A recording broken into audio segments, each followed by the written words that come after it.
is the name of it, and it takes place back in 1942. So maybe you can guess what it could be about.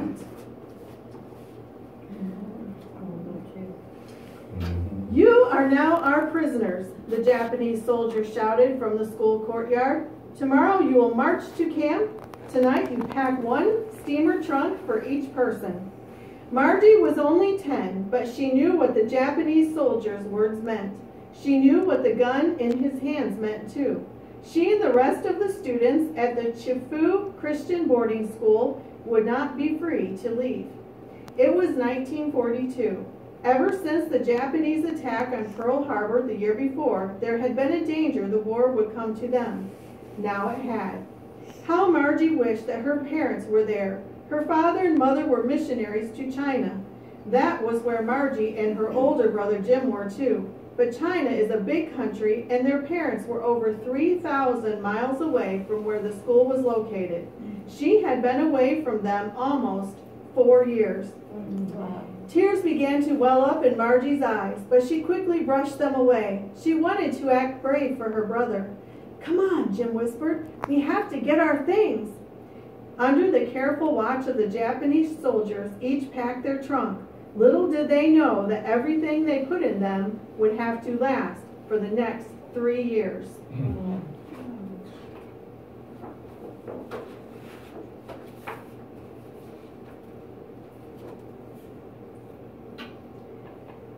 The next morning, Jim and the rest of the students and staff began their journey that would take them to Wysine prisoner of war camp. Even though they were prisoners, someone began to sing as they marched, and soon everyone joined in. The words were from Psalm 46. God is our refuge and strength, in trouble a very present help. Therefore we will not fear. The Lord of hosts is with us. The God of Jacob is our refuge.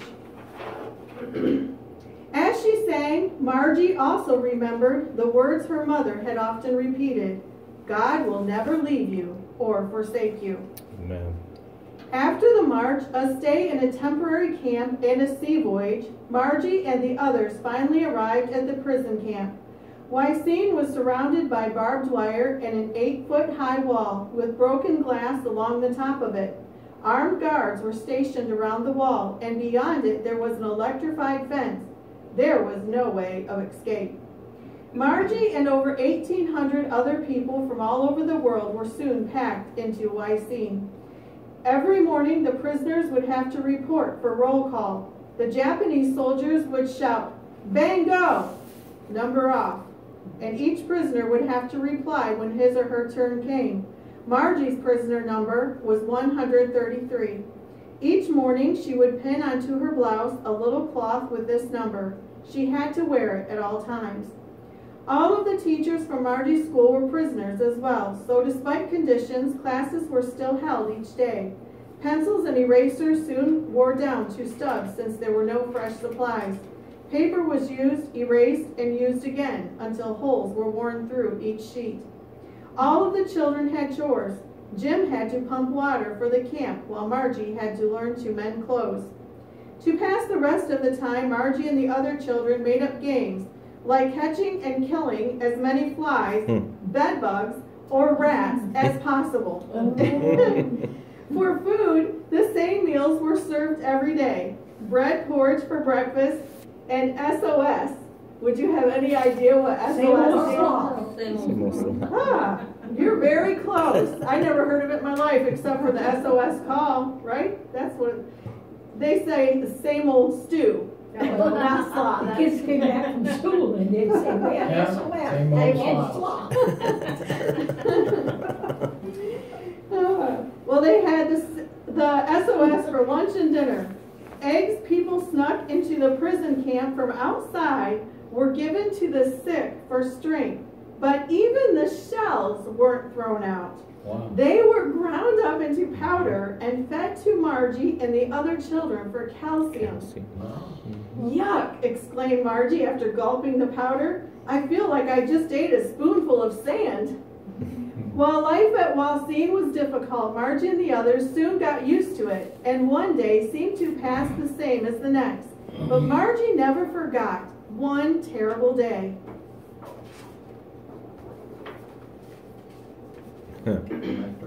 During roll call, one wet and rainy morning, one of the tall boys jumped up and grabbed a seldom used electrical line that was hanging above the camp.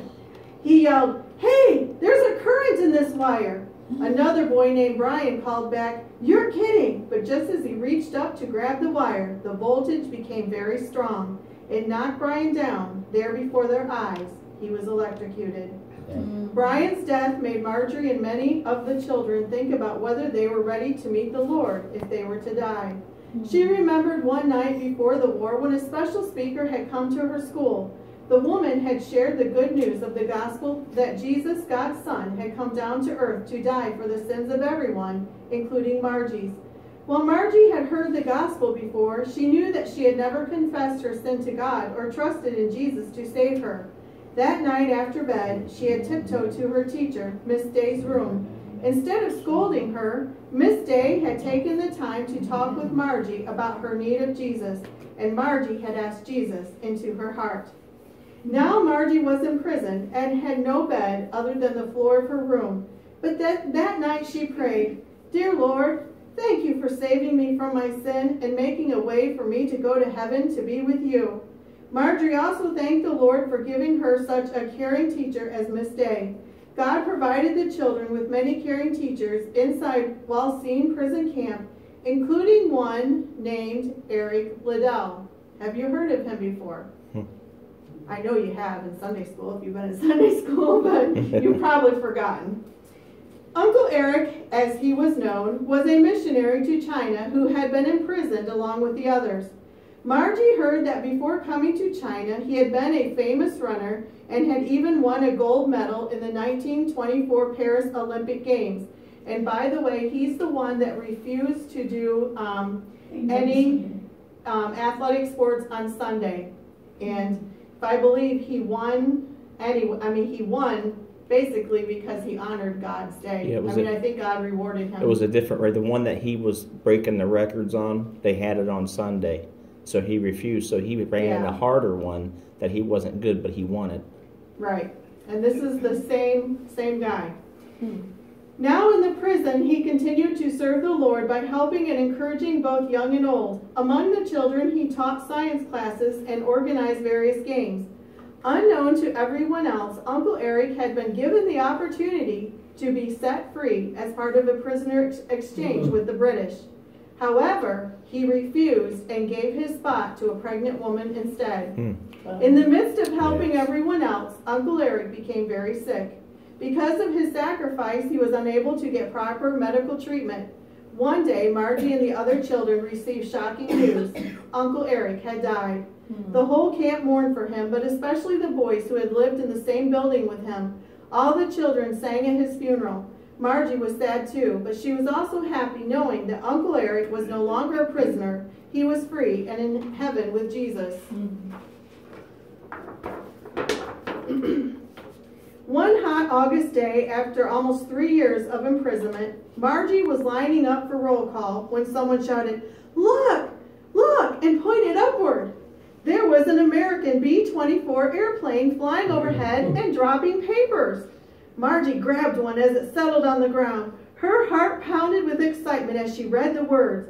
It said for her and the others to remain calm. The Japanese would be surrendering, and American soldiers were coming to set them free. It ended with the words, "The end is near. Do not be disheartened. We are thinking of you and making plans to rescue you." She saw her brother Jim nearby. "Jim, is it true? We're going to be free?" Freedom. What would it be like to be free again? She wondered if her parents would even remember her. Between boarding school and imprisonment, almost 7 years had passed and she had seen them.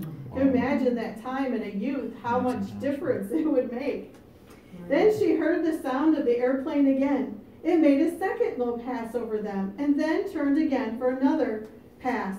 On its third trip, the bottom of the plane opened and 1, 2, 3, 4, 5, 6, and 7 multicolored red, turquoise, jade, and peacock blue parachutes came puffing out. Margie had never seen anything look so beautiful. The U.S. paratroopers landed just outside the gate. "Come on, Margie! Come on," Jim called. "Let's go meet them." Margie, Jim, and the others ran toward the front gate to meet the soldiers, but she wondered how the Japanese guards would respond. Would there be a firefight? She soon knew the answer. Instead of forcing the prisoners back, the guards lowered their bayonets and let the people pass out of the main gate, out of the prison. The enemy had surrendered. As the paratroopers landed, they called out, "The war is over! America has won! And we have come to liberate you!" Wow. The crowd soon surged around the soldiers, hugging and kissing them, shaking their hands and hoisting them up on their shoulders with a hero's welcome. Some of the people laughed while others cried. After all the excitement of the day, Margie went to bed that night, thanking the Lord for their liberation. While Margie and her brother were no longer prisoners, they were still far from home and their parents. They had to stay in China another month while regaining their health. They were very thin and undernourished. Before sailing across the Pacific on board a U.S. ship, they made a brief stop in a Chinese port. The mayor of the town welcomed them and gave each one a flyer that read, "Victory is won, peace is secured." They were also given a victory pin. Margie fixed hers on the front of her dress where her prisoner number had been pinned. After a month, they arrived in San Francisco. Finally, they boarded a train that would take them on the long trip to meet their parents, who were now living in Toronto, Canada. One night, as they were traveling east, they stopped in a station in Calgary. Margie's father met them there for the rest of the trip home. Margie and Jim certainly looked older now, but as their father wrapped his arms around them, there was no doubt he still knew who they were. Yes. 2 days later, they arrived in Toronto, where their mother was waiting to meet them. When Margie stepped off the train, there was a sea of faces in front of her, but she saw only her mother's face. They hugged and cried joyfully and gratefully. They were free. They were home. As she hugged Margie, her mother looked down at her. "Did you remember God's promise?" "Yes, Mom. It will never leave you. He will never leave you or forsake you." "That's right, dear. God always keeps his promises." Amen. That was so good. Amen. Amen.